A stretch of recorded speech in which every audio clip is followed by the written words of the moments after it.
Nós vivemos dias difíceis ainda, né? Estamos, de certa forma, muitos estão esgotados, financeiramente fragilizados em certos aspectos, né? Eu não sei se é só eu, mas desejamos voltar logo à nossa vida normal, o normal de fevereiro de 2020, pelo menos. Eu creio que assim que as coisas se tornarem mais seguras, nós vamos precisar, e nós precisamos já encontrar forças para recomeçar nossas vidas. E nós precisamos para isso ouvir a Deus e ouvir o que Deus está nos desafiando a uma reconstrução. Por isso eu quero começar hoje, amados, uma série de mensagens aqui, uma nova série de mensagens. Tempo de reconstruir, como você vê na tela aí. Tempo de reconstruir na tela aqui, né? Não aí. Mas essa chamada série de mensagens, Tempos de Reconstruir, nós queremos fazer reflexões sobre o livro de Neemias. Quem conhece o livro de Neemias sabe da história tão interessante aqui da reconstrução dos muros de Jerusalém. E as próximas mensagens nós queremos compartilhar isso e levar você a esse tempo de reflexão. Olhando para essa pandemia que nós vivemos, alguém pode dizer, pós-pandemia, nós ainda não estamos na pós-pandemia. Enquanto nós não tiver essa vacina, não tem pós-pandemia. Nós estamos numa pandemia e nós entendemos que precisamos interceder pelo nosso país, precisamos orar pelo mundo todo, né, por tudo isso que está acontecendo.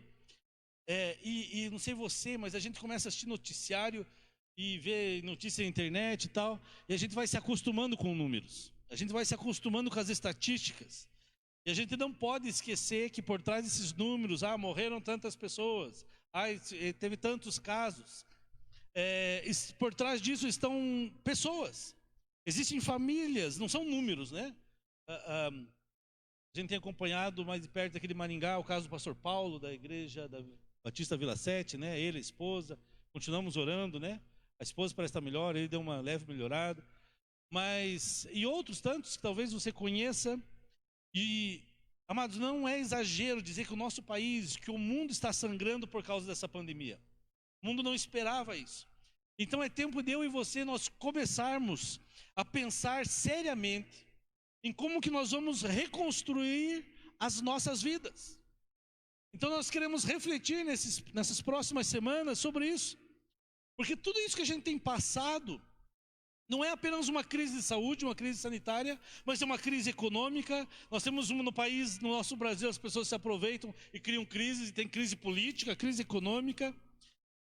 E é bem possível, meu irmão, que nós vamos enfrentar isso ainda mais por alguns meses. E as consequências desse 2020 vão se durar por alguns anos. Não é porque vai se encontrar uma vacina que tudo acabou. Nós precisamos começar a pensar em reconstruir nossos relacionamentos. Porque é tanta tensão nesses meses que nós tivemos, tantos desgastes, tanto cansaço, que a gente começa a observar o que tem de relacionamentos quebrados, que precisam ser restaurados. Famílias estão desestruturadas, não estavam preparados para viver juntos, para conviver junto. Criança em casa, pai em casa, todo mundo em casa e... Nós precisamos começar a pensar e ter uma agenda de reconstrução dos nossos casamentos, das nossas famílias, dos nossos relacionamentos. Mas nós precisamos também pensar e reconstruir de maneira clara e objetiva a nossa caminhada profissional. Você que é profissional, você que é trabalhador, você que tem uma carreira, em carreiras, trabalhadores, empresas estão sofrendo. E nós precisamos repensar isso. Como você vai reconstruir seu negócio, sua empresa, aquilo que você faz, a sua carreira? Como você vai, diante de tudo isso que está acontecendo no Brasil e no mundo, como que nós faremos isso? E até mesmo repensar a igreja. Eu como pastor, a minha área é essa. Eu tenho dito desde o início da pandemia com vários pastores que eu converso, que nós precisamos reconstruir nossas igrejas, repensar nossas igrejas. Vou dar um exemplo nosso, nós tínhamos uma agenda, nós temos uma agenda anual. Nossa agenda anual explodiu.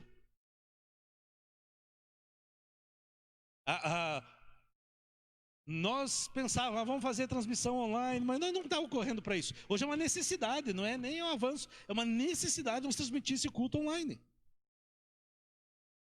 Muitas igrejas ainda em alguns lugares do Brasil estão 100% online. E quando acabar isso, tanto nós como outros, nós nunca mais seremos os mesmos. Essa questão do online veio para ficar. Seremos igrejas híbridas, presencial e online. Até essa questão da flexibilização, né? Algumas cidades é mais forte isso, outras não, mas aqui nossa frequência ainda tem sido baixa, porque criança não é proibido, mas não podemos ter salinha de crianças, sala para crianças. Às vezes o pai não pode vir por causa das crianças. Então tudo isso vai limitando as pessoas. Por isso esse tema, amados, é tempo de reconstruir. Nós precisamos pensar como nós vamos reconstruir as nossas vidas. Se você não parou para pensar nisso, comece a pensar como reconstruir suas vidas.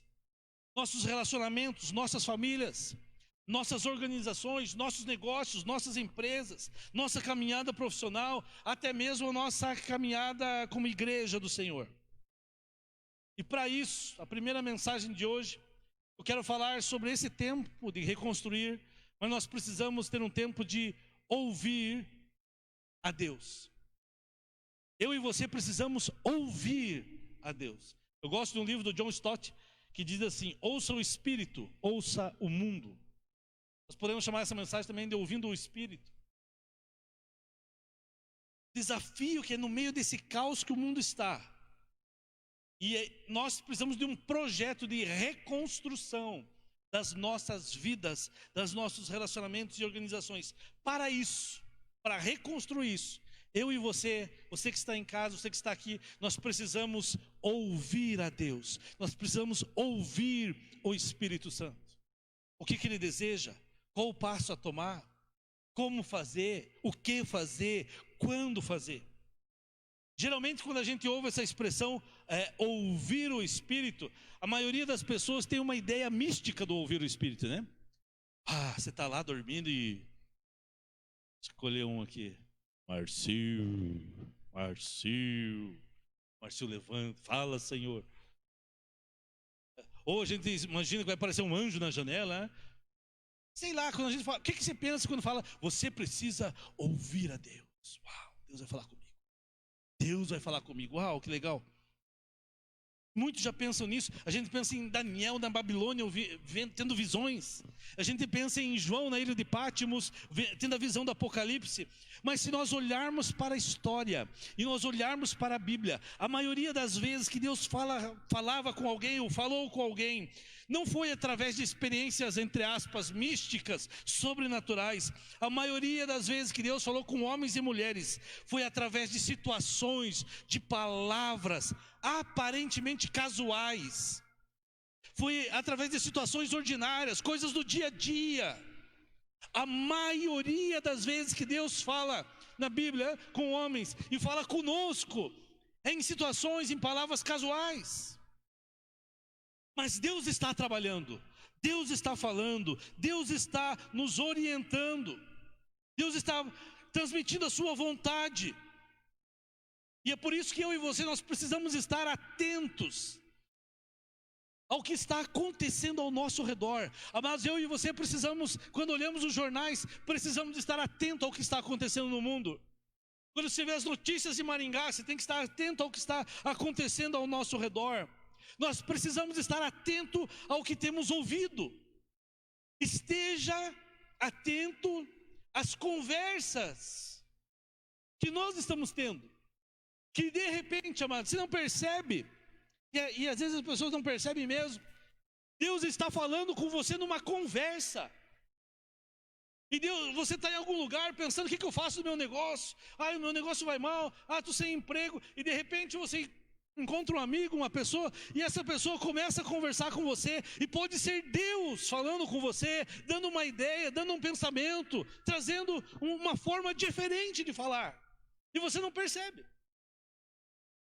E você espera, e você está pedindo, Deus fala comigo. Você ora, Deus fala comigo, Deus fala comigo. E de repente vem alguém durante o seu dia, Deus usa para falar com você. E vem alguém no balcão da sua empresa e fala com você. E vem alguém no seu trabalho, um colega de trabalho, fala com você. E você continua, Deus fala comigo, Deus está falando. Eu estou falando, você não ouve. Porque o tempo todo, amados, Deus está falando a cada um de nós, nas nossas mentes, nos nossos corações. Esse livro, Ouça o Espírito, Ouça o Mundo, do John Stott, ele fala isso, e ele procura mostrar isso no livro, que as situações que se apresentam diante de nós no mundo, que muitas vezes são formas de Deus falar conosco. Essa pandemia é de Deus? Não, é do diabo. Mas que Deus está falando no meio dela? Está. O exemplo, o testemunho da Sara. Eu tive que parar ela, ficar em casa. E aí Deus, opa, para quê? Deus estava falando? Deus sempre fala. Aí ela começou a ouvir. Opa, Deus, o Senhor tinha falado já sobre essa mulher. Já tinha falado. Amados, estejamos atentos ao que está acontecendo na nossa história, na sua vida, ao seu redor, na vida das pessoas que te cercam, porque o tempo todo Deus fala conosco através de situações aparentemente ordinárias. Deus está falando conosco, amém? Há um texto na Bíblia que eu gosto muito, não está aqui ainda na projeção, mas lá em 1 Crônicas 12, 32, diz o seguinte: os filhos de Isacar, conhecedores da época, para saber o que Israel deveria fazer, 200 chefes e todos os seus irmãos sobre as suas ordens. Para você entender o que está acontecendo aqui, as várias tribos de Israel desceram até Davi, para fazer de Davi rei de Israel. Israel vivia um momento de crise, um momento muito difícil. O rei Saul havia morrido na batalha. O herdeiro do trono, que era o filho de Saul, que era Jonatas, o sucessor, também havia morrido naquela batalha. Israel estava sem liderança, Israel estava sem rei. E de repente, boa parte das 12 tribos de Israel, elas descem até Davi para fazer de Davi rei. E aí lá aparece uma das características de uma das tribos, que era a tribo de Issacar. Eu lembro que quando eu estudava no seminário para tentar gravar o Issacar, as 12 tribos, eu pensava assim, esse cara tinha uma loja de carro. Issacar. Israel. Eu nunca mais esqueci do Issacar. Uma das 12 tribos, o cara tinha loja de carro. Aí, brincando, né? E o texto diz, olha o que chama atenção nesse texto. Os filhos de Issacar, quer dizer, não eram os filhos dele, eram os descendentes de Issacar. Os filhos de Issacar eram conhecedores da época. Sabe o que quer dizer isso, amados? Eles discerniam o tempo, eles conheciam o tempo. Deus havia dotado aqueles homens de Issacar de uma capacidade para olhar o que estava acontecendo no mundo, olhar o contexto histórico do que estava acontecendo e perceberem o que estava acontecendo. E eles faziam uma leitura disso, uma leitura precisa do que estava acontecendo no contexto deles. E como consequência, eles tinham a compreensão do que estava acontecendo. Eles liam o que estava acontecendo. Eles eram conhecedores da época, entendiam isso. E daí o que acontecia? O versículo continua. E eles eram conhecedores da época, a fim de que, para que Israel soubesse o que deveriam fazer. Aí, baseado nisso, eles interpretavam o que estava acontecendo no tempo. Compreendiam. Faziam a leitura precisa do que estava acontecendo. E aí davam um norte, davam direção ao povo de Israel. Nós não podemos apenas simplesmente, tem que acabar logo esse coronavírus e voltar à vida normal. Amados, nossa vida normal, de fevereiro para trás, não volta mais. Entenda isso. Nós precisamos hoje orar e pedir sabedoria a Deus, para olharmos o momento que a gente vive, amados. E sermos como esses homens, filhos de Issacar, conhecedores da época, para sabermos o que Deus espera de nós. Nós temos que pedir esse espírito dessa tribo de Issacar, que Deus levante entre nós pessoas com esse entendimento, que Deus levante na nossa geração filhos de Issacar, conhecedores da época, a fim de nos orientar acerca de como nós devemos fazer, como nós devemos agir nesse momento.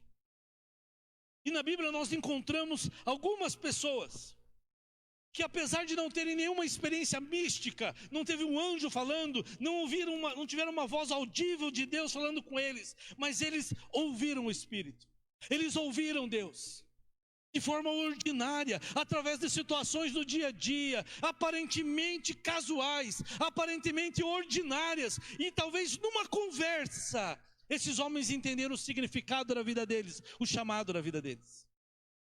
E uma dessas pessoas é Neemias. Hoje eu quero meditar com você em Neemias, capítulo 1, versículo 1 ao 3. Nós vamos ler esses 3 primeiros versículos. E aí nós estaremos meditando neles. Palavras de Neemias, filho de Acalias, no mês de Quisleu, no 50º ano, enquanto eu estava na cidadela, ou na cidade de Suzã. Deixa eu ler aqui em cima. Anani, um dos meus irmãos, veio de Judá com alguns outros homens, e eu lhes perguntei acerca dos judeus. Vou ler aqui na minha versão. Veio Anani, um dos meus irmãos, com alguns de Judá. Então lhes perguntei pelos judeus que escaparam e que não foram levados para o exílio, e acerca de Jerusalém. E disseram-me: os restantes que não foram levados para o exílio e se acham lá na província, estão em grande miséria e desprezo. Os muros de Jerusalém estão derrubados e as suas portas queimadas. Amados, quem era Neemias? Esse texto começa falando sobre Neemias. Você vê que no início aqui tem uma apresentação. Início do livro, prólogo do livro, apresentação do livro. Mas quem era esse homem chamado Neemias? O texto diz: palavras de Neemias, filho de Acalias. Neemias era um judeu que permaneceu no exílio depois que boa parte dos judeus já tinham voltado para a terra de Judá. Para você entender, a Babilônia invadiu a Judá, Jerusalém, e levou eles cativos. Ficaram 70 anos, saíram da sua terra os judeus, e ficaram 70 anos exilados, cativos na Babilônia. Muitos morreram lá na Babilônia, outros nasceram na Babilônia. Neemias provavelmente nasceu lá. E aí terminou aquele período, cativeiro. Foram libertos, voltaram para as suas terras, para a sua cidade. E aqui é mais de 100 anos depois disso, cerca de 100 anos depois, mais, né? Estava lá Neemias, ainda um judeu, mas vivendo na Babilônia. Então ele era já a terceira geração do retorno do povo de Judá, ele era a terceira que estava na Babilônia. No tempo de Daniel, já era a terceira geração, aqueles que foram levados tinham seus pais, tinham aqueles que foram levados para lá, aqueles filhos daqueles, e ele já era a terceira. E Neemias, com o tempo, ele se tornou ali um oficial da corte do rei persa, porque a Babilônia foi dominada pela Pérsia, agora já estava o rei persa, Ciro e tantos outros, aqui é Artaxerxes, que era o rei. Então, ele como um judeu isolado, né, basicamente, porque os antecedentes deles, o povo dele, a grande maioria já tinha voltado para Israel, para Jerusalém, para Judá, e ele permaneceu ali, servindo o rei. O texto diz que ele era, se você ler toda a história depois, a gente vai ler isso em outras mensagens, ele era copeiro do rei. E quando a gente escuta esse termo copeiro do rei, você pensa que o cara que cuidava dos copos do rei, né? Ficava lá ilustrando o copo, guardando o copo. Não é isso. Não, o copeiro do rei, a gente imagina isso. Ou que cuidava da copa do rei, né? Onde guardava. Não é nada disso. Copeiro do rei era uma função altamente privilegiada e de grande responsabilidade. Neemias era responsável por provar toda a comida e toda a bebida do rei, antes que o rei comesse, porque podia estar envenenada, podia ter alguma coisa aqui, e aí ele ia lá e experimentava antes. Se tivesse envenenado, quem que morria? Era Neemias. Então, a fim de que o rei não fosse envenenado, ele fazia isso. Tudo quanto o rei comia era indicado por Neemias se era seguro ou não. E essa relação do rei com Neemias era tão grande, o rei confiava muito em Neemias. Então ele ocupava uma função privilegiada. O nome Neemias significa o Senhor consola. Você já observou que na Bíblia os nomes têm um poder tremendo? É incrível a questão da relação. Eu não sei como é que funciona isso, essa relação, mas o nome fala da missão deles de vida. E muitos nomes ali foram dados a indivíduos que influenciaram, aquele nome influenciou a vida deles. Jacó era enganador, e olha quanta coisa ele fez, né? Aí Deus vai lá e muda o nome dele, para que ele se tornasse uma bênção. se torna Israel. Eu acho que talvez os nossos nomes também tenham, não pode ser um acaso simplesmente.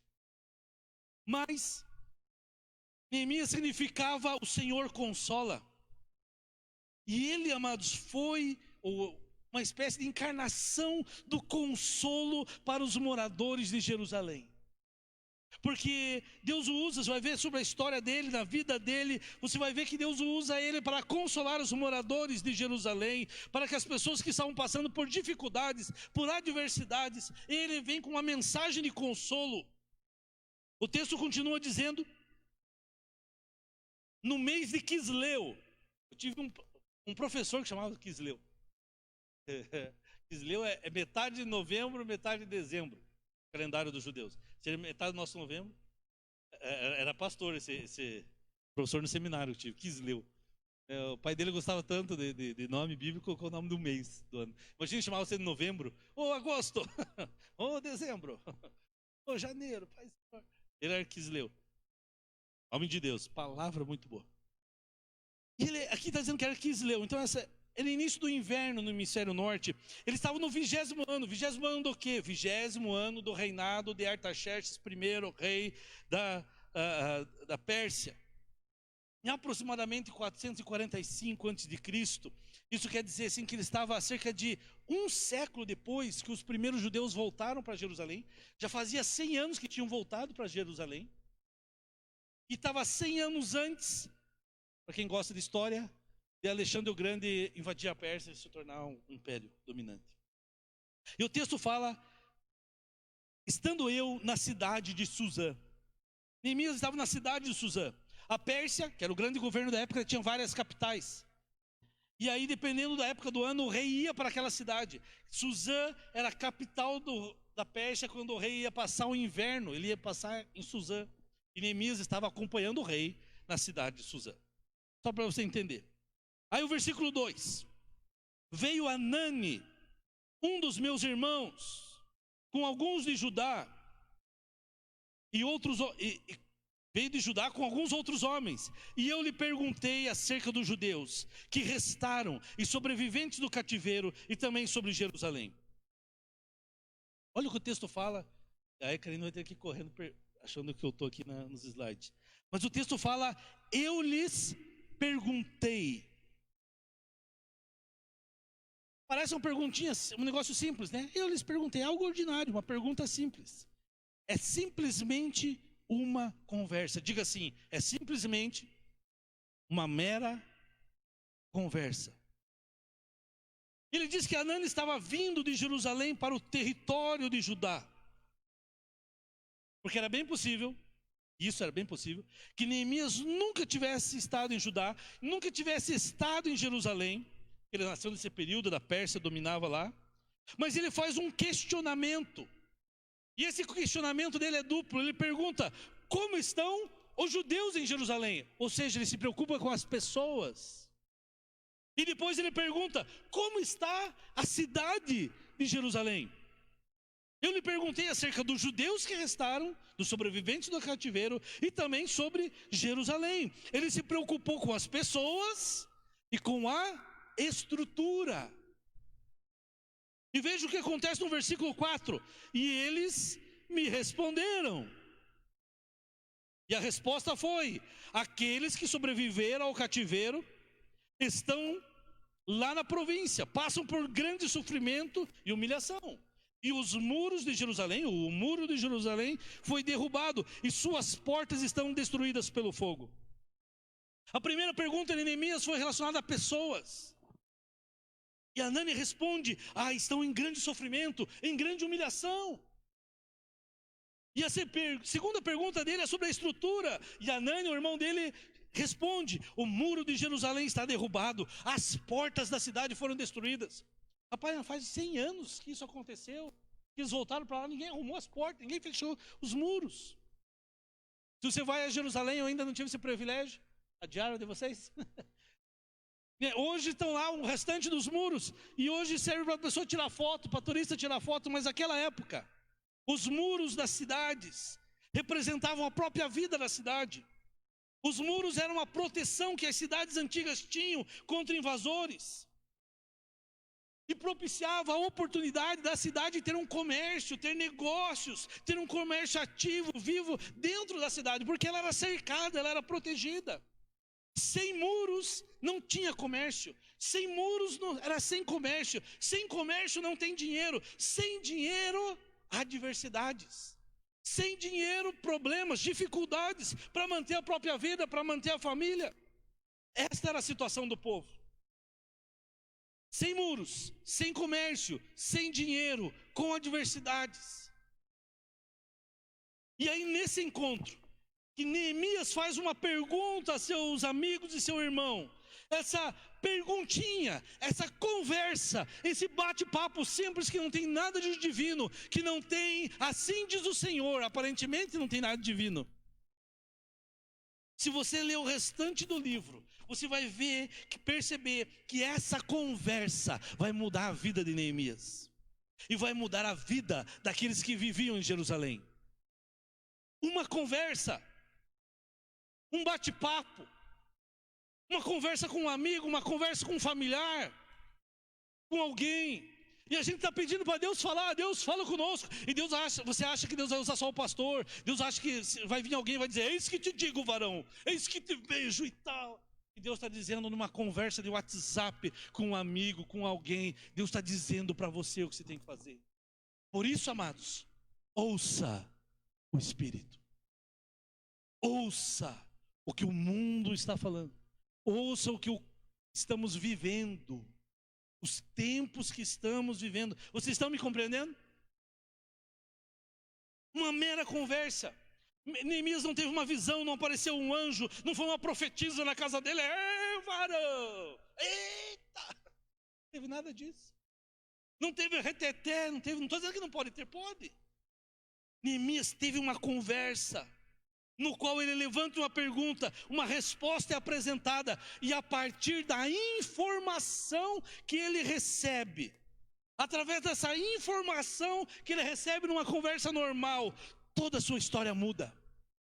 Amados, há centenas de exemplos de pessoas que numa conversa mudaram sua vida, viram necessidades ou situações, pessoas que estavam... Eu ouvi uma história, um testemunho de um irmão lá em São Paulo, que ele foi fazer um trabalho com criança numa escola, e aí ele foi numa escola, abriu uma escola para ele lá, e aí quando ele entrou para fazer o trabalho, as crianças já estavam esperando, era uma favela, e aí entraram num salão, acho que ia fazer uma prática esportiva, alguma coisa com as crianças, mas não tinha algo, e quando ele abriu aquele portão, tinha um pedaço de pão, numa quadra, numa escola lá, seco já talvez, e aquelas crianças correndo para pegar aquele pão, e quase se mataram por causa de um pedaço de pão.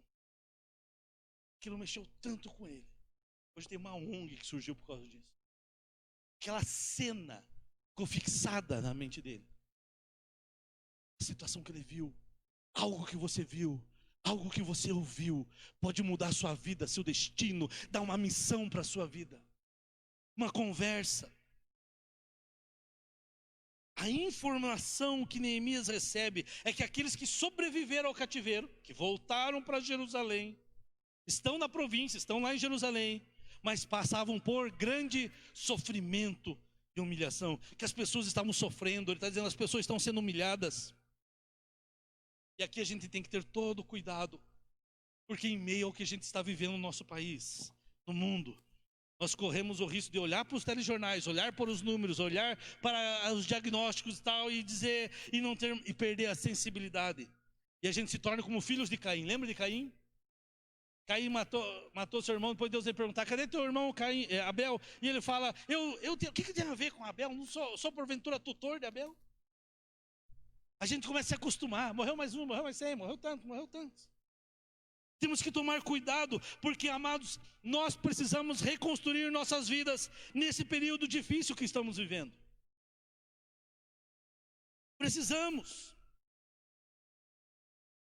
E nós não podemos tornar nosso coração insensível para aqueles que estão ao nosso redor, para pessoas que estão perdendo entes queridos, pessoas que estão perdendo seus empregos, sofrendo com o desemprego, pessoas que não têm o que comer.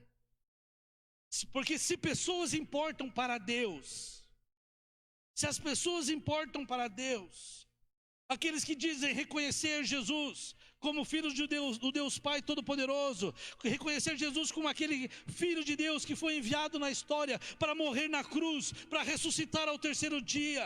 E todo aquele que reconhece que Jesus é quem Ele disse ser, e todo aquele que se rende ao amor, ao perdão de Jesus, e se torna filho do Pai amado, do Pai celestial, se torna um discípulo de Jesus nessa história. Todo discípulo de Jesus Cristo deve se importar com pessoas. Se o Pai se importa, os discípulos também se importam. Mas a pergunta dele, ele fala sobre pessoas. E as pessoas? E a cidade? A segunda parte nos fala das estruturas. E aí Anânia responde: os muros de Jerusalém, o muro de Jerusalém foi derrubado. Versículo 3. As suas portas foram destruídas pelo fogo. E aqui tem aquela situação que tem pessoas que gostam de polemizar, né? Por exemplo, pastor, nós devemos agir ou nós devemos orar? Fazer ou orar? Se a gente lê o livro de Neemias, você se surpreende o quanto que Neemias age enquanto ora, e o quanto que Neemias ora enquanto age. Nós vamos orar primeiro, nós vamos agir primeiro. Ele não tem essa distinção, são as duas coisas juntos. Pastor, nós devemos se dedicar a pessoas, porque Jesus morreu a pessoas, não por projetos. Nós devemos se dedicar a pessoas. Bonito isso, bonito. Você gosta mais de projetos que pessoas. A construção de um hospital, por exemplo, é um projeto que abençoa pessoas. Uma clínica, uma casa de recuperação é um projeto que abençoa pessoas. E a gente tem que ter cuidado dos extremos, né? O cuidado dos extremos. Quando nós criamos, na maioria das vezes, essas questões, ou para justificar uma apatia nossa, por que a gente não se envolve, ou para justificar alguma irresponsabilidade que a gente fez, né? Daí a gente vai para os extremos. Agora, pessoas que se importam com pessoas devem se dedicar a projetos que se importam com pessoas. E pessoas que se dedicam a projetos precisam fazer dos projetos os meios, não os fins, mas os meios para abençoar pessoas. Então é um trilho de trem, né? Precisa dos dois. Uma linha de trem precisa dos dois trilhos. Jerusalém estava com os muros derrubados, portões queimados. Se fazia necessário o quê? Um projeto. Como diz o Vanderlei Luxemburgo, um projeto. Um projeto. Um projeto que vai demandar tempo, planejamento, vai demandar recursos naturais, mas vai abençoar vidas, vai tocar pessoas, pessoas serão abençoadas. Mas nas próximas semanas, a partir de hoje, nós queremos meditar sobre esse livro maravilhoso de Neemias. Tem até um irmão que se chama Neemias, Jean Neemias, então não tem como esquecer. E quero te levar a pensar em algumas coisas, que na medida que Neemias reflete, ele ora. Tem 3 coisas para observar aqui. À medida que ele reflete, ele ora. E aí, à medida que ele reflete, ele ora, ele vai ganhando gradativamente clareza, ganhando consciência do que precisa ser feito. Então você está orando, vai refletindo, e aí Deus vai gradativamente dando clareza, e essa clareza vai tomando consciência do que precisa ser feito. E nós gastamos às vezes muito tempo com as nossas próprias ansiedades e preocupações, muito tempo com o nosso cansaço. Essa pandemia trouxe muito cansaço, por mais que o cara tenha que ficar em casa. Gastamos muito tempo para nutrir as nossas necessidades emocionais, sentimentais, e pouco tempo, às vezes, nos dedicamos nesse período de adversidade, ou quando passamos por adversidade, pouco tempo dedicamos à oração e ao jejum. Agora vem, a reflexão me leva a orar, essa oração me leva a ter consciência, essa consciência vai me dando clareza do que se deve fazer. E à medida que Neemias ora, ele vai ganhando consciência do que deve ser feito e daquilo que não deve ser feito também. daquilo que ele tem que fazer e aquilo que não deve fazer. Ele ganha consciência do que é essencial na missão e o que é periférico. Ele começa a ter consciência, isso é importante, isso eu tenho que fazer. Isso é secundário, isso é periférico, posso deixar de lado. E aí nós vemos que Neemias assume essa missão dada por Deus. Surge uma ação, uma missão. Aquela conversa, aquele diálogo que Neemias teve com Anani, com seu irmão, gera então um tempo de oração e reflexão na vida dele. Gera um tempo de consciência e de clareza. Gera um tempo de ação, de missão na vida dele. Agora olhando para nós, para eu e você, você que está em casa, você que está me ouvindo, o contexto que nós estamos enfrentando, como a gente pegar essa experiência de Neemias e Anani e contextualizar ela para os nossos dias de coronavírus, dias de pandemia. Quando a gente liga a televisão, nós não vemos os muros caídos da cidade. Nós não vemos algo parecido com os muros caídos, mas nós podemos fazer uma comparação.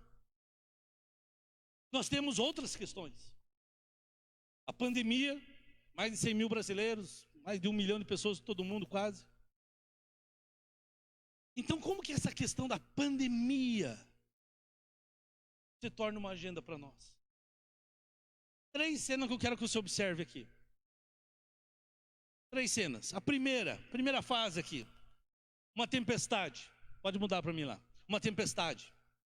Era para ser uma tempestade de neve, eu coloquei uma tempestade de chuva ali. Mas pense uma tempestade. Tem um comentário que eu li que fala o seguinte: quando a pandemia começou, todos nós imaginávamos que era uma tempestade. Na América do Norte, alguns países, né, do hemisfério norte, quando tem aquelas tempestades de neve, né, você já viu, os caras fecham tudo, né? Fica 3, 4, 1 semana em casa, fecha comércio, fecha igreja, fecha escolas, mas é 4, 5 dias. Então quando tudo isso começou, a gente imaginava que era assim, nós estávamos lidando com uma tempestade. Igreja ia fechar, comércio ia fechar, mas depois de alguns dias, nós voltaríamos. Na medida que o tempo passou, nós descobrimos que não estávamos diante de uma tempestade, mas diante de um inverno. Tempestade, alguns dias. O inverno, oi? O inverno, não pode voltar lá, só no 2, deixa no 2. O inverno, meses. E aí, estamos no inverno. Só que a gente já passou 4, 5, já estamos nos 5 meses. Já deu 5 meses, né? Março, abril, maio, junho. Se não contar março, abril, maio, junho, julho. 5 meses. Indo para o 6º, né? E aí, já se passaram 5 meses de isolamento social, de dificuldade, caminhando para mais o 6º aí. E essa tempestade, na verdade, não era uma tempestade, era um inverno, mas aí a gente começa a observar, e os especialistas e estudiosos têm dito que, na verdade, nós estamos começando uma pequena, agora sim, eu ia colocar aquele esquilinho, uma pequena era do gelo. Por quê? Porque esse é um inverno, amados, que vai se estender além da estação. Vai durar. Graças a Deus nós já temos ouvido falar da vacina, né? E os russos já disseram que já inventaram, outros estão aqui. Dizem, eu li algo hoje que entre outubro e até dezembro desse ano tem a vacina. Os mais otimistas dizem isso. Só que pense comigo algo, quero que você reflita. Só que, tá beleza, descobriu a vacina. De outubro a dezembro. Mas aí tem um grande desafio, que é a produção dessa vacina em larga escala. Depois o desafio da logística. Para que essa vacina, imagine você, para essa vacina chegar a 80%, 90% da população mundial. E aí depois, quando nós falamos da vacina chegar à população, nós estamos falando, sabe do quê? De meados da metade do ano que vem, até o fim do ano que vem. É uma verdade ou não é? Uma vacina, tá, eles inventam a vacina, mas amanhã vai estar todo mundo tendo? Produção, entrega, tudo isso. Eu vi a semana no jornal, os caras já estão pensando, o governo já está se preparando, está se precavendo. A questão de seringa, não vai ter seringa, essas coisas, o que for, vai ter que fazer tudo isso. As coisas que a gente, talvez o Marcio, que é da área de saúde, alguém que é da área de saúde, sabe disso. Mas tem toda uma logística, né? Não é simplesmente dar a vacina. E aí nós temos, sabe o que, meu irmão? Eu quero que você reflita sobre isso. Nós temos mais um ano para lidarmos com essa situação. queira você ou não, mais de um ano aproximadamente. E você pode fazer duas coisas nessa situação. Preferência para os idosos, para as crianças, para você que eu estou velhinho já. É todo mundo querer ser velho agora. Pintar os cabelos. Ou sei, eu não tenho nem cabelo para pintar mais. Agora você pode tomar duas perspectivas, fazer duas coisas nessa situação. Você pode adotar o que muitos têm feito, essa visão negacionista. Não, isso não está acontecendo, não é verdade. Pergunto para a Sara se é verdade. Está acontecendo. Nós podemos ser negacionistas. Só que independente se você ser negar ou não existe o vírus. Existe. Mas se você acha que não existe, tudo bem. Você vai continuar sofrendo do mesmo jeito. Ou outra coisa que você pode fazer, tem uma frase do Ariano Suassuna, ele tinha uma voz assim, eu achava um barato ouvir ele, e Ariano Suassuna, ele dizia: o otimista é um tolo, o pessimista é um chato, bom mesmo é ser um realista esperançoso. Vou ler de volta, com uma voz decente. O otimista é um tolo. Vai dar tudo certo, pastor, vai dar tudo certo. Tolice. Pessimista é um chato. Você andar perto de gente pessimista é um chato. Bom mesmo é você ser um realista esperançoso. Então você pode ser um negacionista ou você pode ser um realista esperançoso. Realista porque, olhando a situação, perceber que nós temos um problema. E assim como Neemias, quando ouviu o seu irmão Hanani falando da situação de Jerusalém, das pessoas, Neemias não foi negacionista. Isso não é verdade, os caras estão lá, estão vivendo lá já. Existe um problema e ele encarou o problema com realidade, com realismo. Eu e você como cristãos, nós podemos ser realistas, esperançosos. Por quê? Porque eu e você já conhecemos o final da história. Nós conhecemos Apocalipse 20, 21 e 22, que quando nós lemos, sabemos que no final tudo vai dar certo, o Senhor vai reinar, o Senhor vai vencer. No final Deus vai restaurar todas as coisas. No final Deus vai trazer o seu reino de paz, de alegria plena. Deus vai trazer seu reino de saúde, que não vai existir mais pandemia, que não vai existir mais divórcio, que não vai existir mais câncer, que não vai existir mais violência, não vai existir desigualdade, não vai ter corrupção, não vai haver desigualdade social. Nós conhecemos o final da história. E é por isso que eu e você podemos ser realistas, esperançosos. E é o que a gente precisa fazer nessa hora. Quando a gente encara o fato que nós não estamos enfrentando uma tempestade, nós não estamos enfrentando nem um inverno de 4 meses. Nós já estamos há 5 meses nessa situação, talvez mais um ano com algo parecido. Nós vamos ter que aprender uma coisa, meu irmão, aprenda isso. Nós vamos ter que aprender a lidar com os impactos na economia, no trabalho e na vida, mesmo após vacina. Mesmo após vacina. Nós precisamos perceber que o mundo que nós conhecíamos em fevereiro de 2020 não existe mais. Não existe mais. Pode mudar para mim lá. Não existe mais. A pandemia mudou a forma de nós relacionarmos com a vida. Mudou a forma de a gente organizar prioridades. Olha o testemunho da Sara aqui. Mudou a forma de relação de trabalho. Quantos aqui que estão aqui? A pandemia modificou teu trabalho, teu dia a dia, teu negócio, tua empresa. Levanta a mão, só para ver aqui. Aqui já tem pessoas, empresas, negócios, dia a dia, escola, estudos. Mudou a nossa forma de estudar, não mudou, galera? Mudou a nossa forma de ser igreja. E nesse contexto, quando a gente pensa que o mundo que nós vivíamos não existe mais, e nós precisamos nos preparar para essa nova realidade, para esse novo tempo. Sabe o que é importante, amados? Eu e você entendermos o que é essencial na nossa vida e na nossa missão. O que é essencial na sua vida? O que é essencial na sua missão? Porque você tem que se reconstruir, você tem que se reinventar como pessoa, você tem que se reinventar como profissional, você tem que se reinventar como empresa, como negócio, como igreja. Se reinvente. Se reinvente.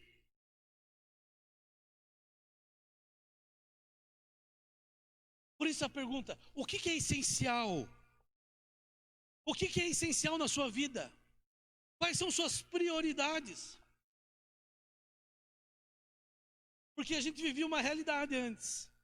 E aí, quando nós vivíamos o mundo de antes, pandemia, nós fomos incorporando coisas na nossa vida, práticas. Coisas que a gente nem precisava. Ou nosso negócio, você tinha uma empresa, isso foi começando a fazer coisa, aquilo ali. Não era essência, mas era periférico, podia ter um ganho aqui. Você foi ocupando o teu tempo com algumas outras coisas na sua vida. Nós fomos incorporando muitas coisas na nossa vida, na nossa agenda, na nossa igreja, na nossa empresa. Aí quando paramos, nós começamos a pensar, o que é essencial? Tem muita coisa que você faz, que você tem na sua vida que é periférico. E esse é um tempo para viver o essencial. Sabe acho que é aqueles balões, né, que a gente vê, que os caras estão lá voando no céu, aqueles balãozões enormes lá, e aí o cara começa a ter problema e começa a jogar aqueles pesos fora. É isso, né? Para que o balão continue, acho que mais alto, aquele saco de areia, né, que eles jogam. Nós temos que abrir mão, muitas vezes, num barco que você está à deriva, e abrir mão daquilo que não é essencial. É hora de você se concentrar. Concentre suas forças, sua energia, sua criatividade. Não naquilo que é periférico, naquilo que é essencial na sua vida, no seu negócio. Qual é a essência, por exemplo, do seu negócio? Seu orçamento doméstico, o que é essencial para nós? Meu irmão, se você ainda não foi atingido, você vai ser atingido. Tudo subiu. Tudo subiu. Teu salário não, mas o resto tudo subiu. Teus gastos. Eu vou fazer uma viagem agora para Recife. Legal, tudo, mas será que é hora? Será que é hora de eu gastar? O que é periférico? Você precisa responder essa pergunta. No seu trabalho, o que é periférico? E o que é essencial no seu negócio, naquilo que você faz no seu trabalho? Cuidado, sabe por quê, amados? O que a gente percebe nessa pandemia? Que muitas pessoas estão trabalhando mais do que trabalhavam antes, com menos resultado. Por quê? Porque nós não temos energia ilimitada para lidar com todas as situações que nós temos. Professores, quantos professores nós temos aí?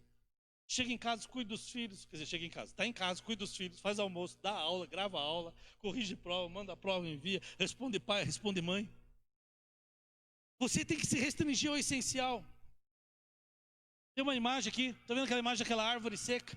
Eu e você, nós temos essa ideia da árvore. Imagine no período de frio, principalmente no hemisfério norte, onde tem um inverno mais rigoroso. As árvores, elas abrem mão da produção de fruto, das folhas, no inverno. Por quê? Porque elas não têm energia suficiente para manter as folhas, e elas se preocupam com o caule. Abre mão, solte algumas coisas que não são essenciais na sua vida. Você está me entendendo, amém? É mais ou menos isso que a gente está querendo fazer, que a gente precisa fazer com a nossa vida. É mais ou menos isso que você tem que fazer com o seu negócio. De repente você está abraçando 1000 coisas. Seja essa árvore, abra mão, fique com a essência, fique com o essencial. Pastor, eu estou cansado, pastor, não tenho tempo. Isso está acontecendo. Seja essa árvore, abra mão. Está na hora de você identificar o que é essência, o que é prioridade, o que não é, lança fora. O que é periférico, lança fora. Tem um problema clássico aqui, que é a diferença entre forma e essência. Eu não quero gastar muito tempo com isso por causa do tempo. Mas tem muita coisa que a gente faz, às vezes como igreja, ou como se faz que é forma. A forma não é a missão, a essência é a missão. Então, talvez durante a semana a gente pode até fazer algo aí, gravar algo, dizer algo, né? Para explicar sobre forma e essência. Como igreja, discipulado, missões, adoração, isso é essência. Mas a maneira que nós fazemos isso é forma, não é essência. Formas são relativas. A forma como nós fazemos as coisas mudam, mas a essência continua a mesma. A essência não muda. Tem um exemplo bem clássico, não sei se já ouviram a história da Kodak. Muda para mim lá. Lembra da Kodak? Nem sei se existe ainda a Kodak, não. Mas a Kodak foi muito famosa. Por quê? Porque ela fazia películas fotográficas, filmes fotográficos. Os jovens nem sabem o que é. Estava tentando explicar para a Rebeca hoje à tarde e para o Lucas. explicando que a máquina fotográfica, sabe o que é a máquina fotográfica?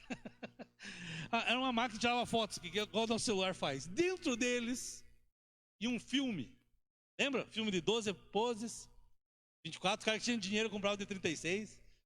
Tinha aquele negócio de asas, né? Eu também não sou tão desse tempo assim. Tinha asas, né? Daí quanto a asa maior, era mais sensibilidade do filme, melhor, essas coisas assim. Os jovens não estão entendendo nada disso, né? Que a gente está falando. E aí o que aconteceu? A Kodak se tornou uma grande e poderosa empresa vendendo películas fotográficas. E eu não sei se você sabe, mas um dia dentro da Kodak, alguém do departamento de pesquisa e inovação da Kodak se sentou diante da diretoria da Kodak, dizendo para eles: olha, eu tenho aqui uma inovação para oferecer a vocês. E a diretoria sentou, vamos ouvir ele. E ele apresentou aos diretores da Kodak uma câmera digital. A primeira câmera digital foi produzida dentro dos laboratórios da Kodak, apresentada para a diretoria da Kodak. Mas qual foi o problema? A diretoria da Kodak, quando viu aquela câmera, ela olhou: isso é uma ameaça à missão da Kodak. Por quê? Porque eles interpretavam que a missão da Kodak era produzir filmes fotográficos. Foi um erro. Foi um erro. Porque aqueles diretores, se eles tivessem entendido a missão deles, que a missão deles, a essência da missão da Kodak, não era fazer filme fotográfico.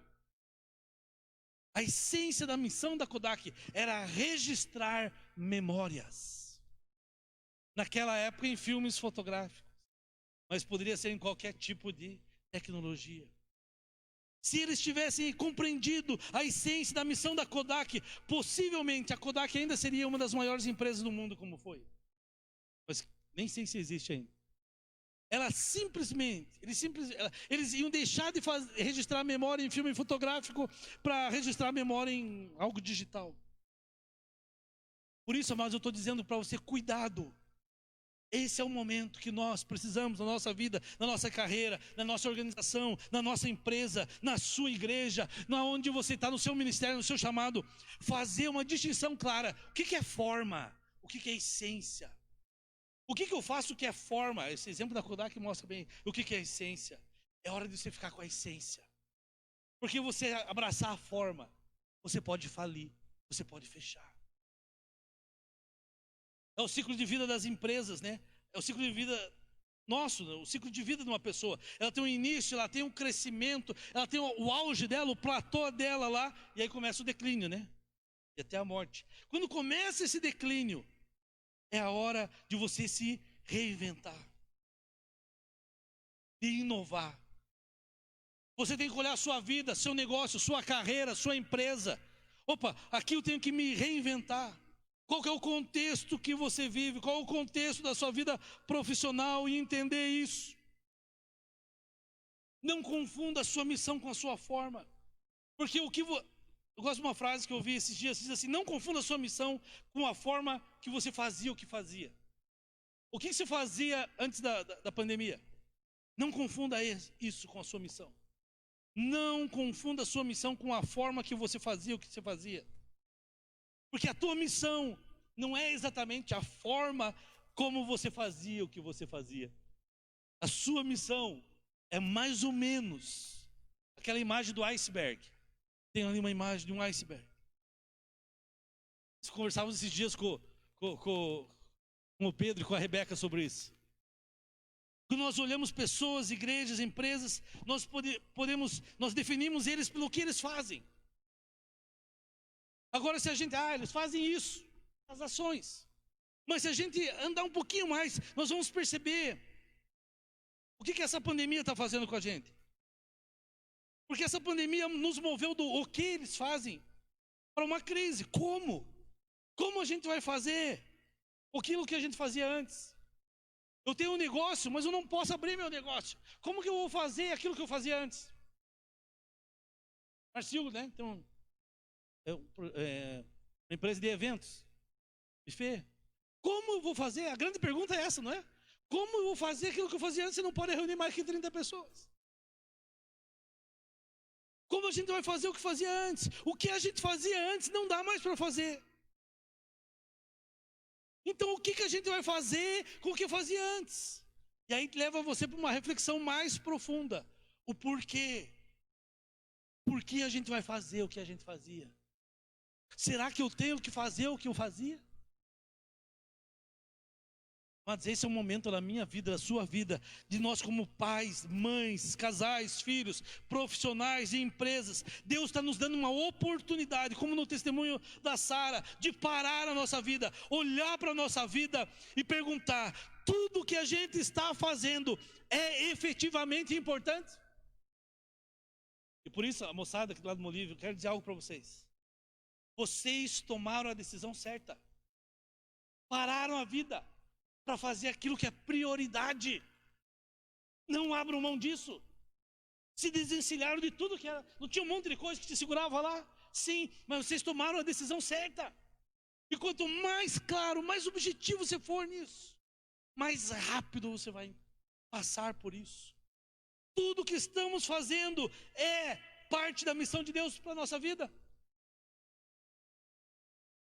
Para você que tem sua empresa, o seu negócio, tudo que nós estamos fazendo é essencial, era essencial. Ou ao longo dos anos você foi agregando determinadas coisas que fez com que a sua organização, sua empresa, seu negócio se tornasse mais pesado, mais difícil. E agora nós estamos na pandemia e nós precisamos nos tornar leves o suficiente para aprender a se reinventar, a dançar conforme a música. Agora é o tempo. Agora é o tempo, irmãos. Eu quero abrir sua mente, fazer você pensar, refletir. Ouça o Espírito. Ouça o Espírito. E aí eu quero terminar essa mensagem, já falei demais, trazendo algumas reflexões para você praticar, conversar essa semana. A gente começou falando sobre Neemias, e como Neemias começou até a sua vida, a sua história. Esse é o início, 3 versículos. A cidade com os muros derrubados, o povo aflito, sofrendo. Trazendo isso para os nossos dias. A primeira coisa que eu quero desafiar a você é: seja realista.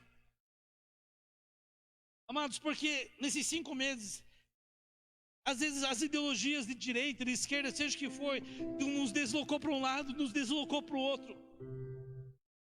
E tem gente sofrendo mais do que deveria sofrer, porque não encarou a realidade. E é hora de nós olharmos a realidade que estamos vivendo, como os filhos de Issacar, entendermos o tempo. E nós temos um problema seríssimo. Eu não sei se você, ou se tem alguém aqui que passou pela Segunda Guerra Mundial, talvez, mas a nossa geração está enfrentando a maior crise da sua história, o mundo. E eu ouvi algo esses dias, um comentarista dizendo o seguinte: olha, a Segunda Guerra Mundial foi complicado, tal, mas ela era concentrada na Europa, basicamente. E o resto do mundo continuou produzindo, até para sustentar a guerra e sustentar a Europa. Mas essa pandemia parou o mundo, economicamente.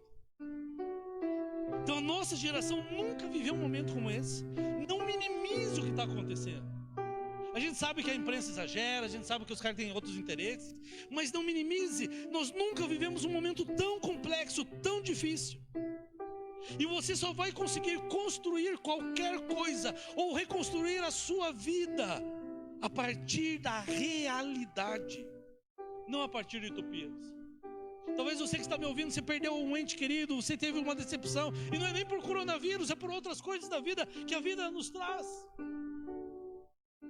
E você tem que viver a realidade. Seja realista. Pare de discutir o que está acontecendo a partir daquilo que aquelas pessoas que você segue nas redes sociais dizem ou deixam de dizer, e comece a olhar a realidade. Nós temos pessoas mortas, nós temos famílias desestruturadas, nós temos empresas falidas. Nós não teremos a vacina na próxima semana, nem no próximo mês. Nós precisamos reorganizar nossa vida, nossos negócios, nossas atividades. Não podemos parar nossa vida, mas nós temos que reorganizá-las, reconstruí-las. E lembre sempre do nosso Ariano Suassuna: o otimista é tolo, o pessimista é chato. Bom mesmo é a gente ser um realista esperançoso. Segunda coisa, segundo desafio: construa clareza. Esse é o momento que você está está olhando essa realidade, assumindo essa realidade de recomeçar a construir clareza. O que Deus quer da sua vida? Qual que é a essência da sua vida? Pastor, não sei. Te dá uma dica. Coloque isso no papel. Escreve. Chega em casa, pega essa semana, quer um exercício de semana? Escreva. E na medida que a gente começa a escrever no papel o que está acontecendo, começa a colocar as contas. Quais as possibilidades? Como que está tua esposa? Como que está teus filhos? Como que você está? O que você precisa? Qual é o tamanho das suas contas? Quais os desafios que você tem? Coloque no papel, para você ganhar clareza da realidade que você está vivendo, e não viver uma utopia, sonhando simplesmente. E você só vai conseguir reconstruir alguma coisa se você fizer a planta baixa. Não tem como levantar um prédio se não fizer a planta baixa. Faz ali. Comece a escrever para ganhar clareza. Então seja realista, construa clareza e tome decisões. Nós não temos ainda elementos suficientes nessa, não sabe o que vai acontecer no mês que vem, no outro mês tal, para tomar, mas ainda assim, no macro a gente não sabe. Mas na medida que você vai encarando a realidade, você vai olhando o teu orçamento da tua casa, da tua empresa, você vai vendo os riscos que você tem, as oportunidades, também tem oportunidade surgindo aí nesse momento. Você constrói essa clareza do que você pode fazer, e aí você pode começar a tomar algumas decisões. O que eu preciso fazer? Ser realista. Eu tenho essa dificuldade, meu problema é esse. Deixe claro o que você vai fazer e tome decisões. Você precisa fazer isso, tome decisões. Tem coisas que eu não tenho como saber, mas tem coisas, tome decisões, dê passos, não espere. Lembra Eliseu e a viúva? Aquela mulher, a viúva, o profeta Eliseu foi até a casa dela e ela tinha um problema. Ela ia perder os próprios filhos para pagar uma dívida financeira. Ela tinha uma dívida muito grande, tinha que pagar com os seus filhos, tudo isso. E o profeta chega para ela e fala assim: então, o que você tem em casa? Ela disse: eu tenho uma botija de azeite. E ele pega e diz assim: volta lá, pega todas as botijas que você puder, pega emprestado dos vizinhos, traz para dentro da sua casa, fecha a porta e começa a derramar azeite nas botijas, e o milagre vai acontecer. Mas o milagre não teria acontecido se aquela mulher não tomasse decisões de sair, pedir para os vizinhos emprestado as vasilhas, de trazer para casa, de fechar a porta e de deitar o azeite lá. Ela teve que tomar essa decisão. Tem gente que está olhando a realidade e talvez tremendo com medo, por causa do pessimismo, né? Diante de tudo aquilo que você está vendo, talvez o medo te segurando, mas você precisa tomar decisões. Seja realista, construa clareza, tome decisões. E a última dica que eu tenho para você: confie no Deus da história, confie no Senhor da história. Nós temos diante de nós uma grande adversidade, grande dificuldade, mas lembre-se, Deus não perdeu o controle da história. Deus está no comando da sua vida, Deus está no comando do mundo. Diante dos desafios que nós temos, esse desafio que parece maior do que as possibilidades que nós temos, mas o nosso Deus não abandonou a história. Nós temos diante de nós uma situação sem precedentes na nossa história, na vida pessoal. Daqui a 30, 40, 50 anos você vai olhar para trás. Lembra o ano de 2020 da pandemia? Mas nós temos um Deus que fala ao longo da história. Toda a Bíblia fala, Deus fala conosco: não tenha medo, eu sou com você, não tenha medo, eu te amo, eu estou contigo, eu vou te fortalecer, eu vou te dar força, você vai vencer. Amados, esse é o início da reconstrução. E não é a reconstrução de um aqui, outro lá. A humanidade tem que se reconstruir. Nós como igreja, eu tenho que me reconstruir como pessoa, como igreja, como pai, como esposo, como pastor. Você, no seu negócio, na sua vida. E quando a gente primeiro ganha consciência dessa realidade, eu preciso me reconstruir. Não negue isso. Segundo lugar, você vai ganhar clareza. Nós vamos ganhar clareza do que a gente tem que fazer. E não dá para fazer tudo, mas alguma coisa dá para a gente fazer. Não dá para abraçar tudo, mas algo dá para abraçar. E aí, em terceiro lugar, tome a direção, tome decisões para fazer o que você deve fazer. Mas saiba algo, continue confiando plenamente no Senhor da história, que é poderoso para nos cuidar, para nos abençoar. Porque a decisão que eu e você vamos tomar, pode ser tão pequeno. Essa decisão tua pode ser algo tão simples como pegar ou pedir botijas emprestadas do vizinho, como aquela mulher fez. Mas eu tenho que confiar, por mais simples que seja. E à medida que eu começar a derramar azeite, poucas coisas, poucas atitudes, o Senhor da história vai multiplicar o azeite. Ele vai multiplicar o azeite. Ou como na história de Ruth, na medida que eu me levanto pela manhã, leia a história de Ruth essa semana, eu digo uma coisa: eu não sei fazer nada. O que eu posso fazer? Eu posso catar espigas no milharal. Só isso, não tenho nada, não tenho dinheiro, não tenho esposo, não tenho nada. Mas eu posso ir para um milharal, pegar as espigas que os agricultores deixam cair no chão, e eu vou lá para o campo, eu vou catar espigas no chão. Mas o Senhor da história, naquele exato momento na vida de Ruth, se moveu através de um homem chamado Boaz, na direção daquele campo, e começou a redimir e restaurar a história daquela mulher que era Ruth.